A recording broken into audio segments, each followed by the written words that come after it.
So good day. For today, we'll discuss about endpoints of convergence. By the way, my name is Ruben Florence and welcome back to my YouTube channel.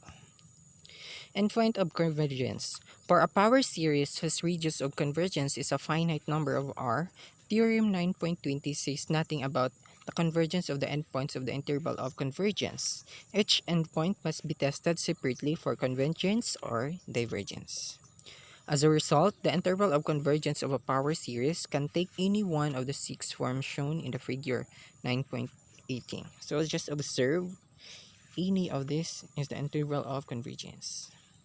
Find the interval of convergence of the summation of x raised to n all over n as n approaches to 1 as n is equal to 1 approaches to infinity. So would be the solution.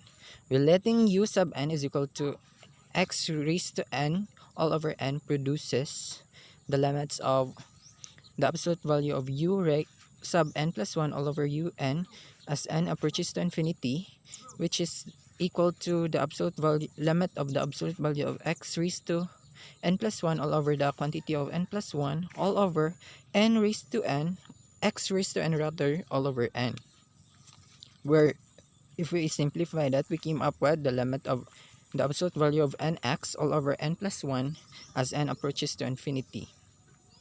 And that will be equal to the absolute value of x. So by the ratio test, the radius of the convergence is r is equal to 1. Moreover, because the series is centered at 0, it converges in the interval of -1 and 1. The interval, however, is not necessarily the interval of convergence. To determine this, you must test for convergence at each endpoint.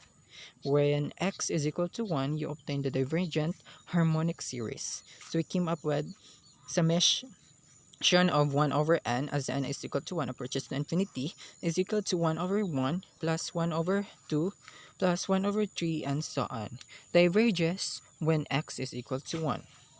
When x is equal to -1, you obtain the convergent alternating harmonic series. So we came up with the summation of -1 raised to n all over n as n approaches to 1, and as n is equal to 1 approaches to infinity, we came up with -1 plus 1 half minus 1 third plus 1 fourth minus and so on. Converges when x is equal to -1.